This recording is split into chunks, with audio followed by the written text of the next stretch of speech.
Iniulat naman ng Department of Health sa Bulacan. Oy, mga taga Bulacan, mga kabayan, sapagkat ang Bulacan daw po ang pinakamataas na bilang ng dengue fatalities. Yun hong kaso ng pagkamatay ha. Kung ang pag-uusapan, Central Luzon. Mula po Enero 1 hanggang Febrero 15, naitala po sa nasabing probinsya, 7 ang namatay dahil sa dengue.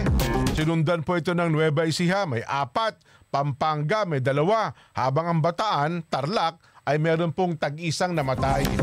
Samantala, naitala naman sa Pampanga ang pinakamataas na bilang ng kumpirmadong kaso o dengue cases, mabot daw po ng 938. Bulacan din po, pinakamataas na bilang suspected cases. Pinaghihinala ang kaso. Umabot daw po yan ng 1,888. Sino ba gobernador ng Bulacan ngayon? Parang hindi ba nagpapakitang gilas, ano ha?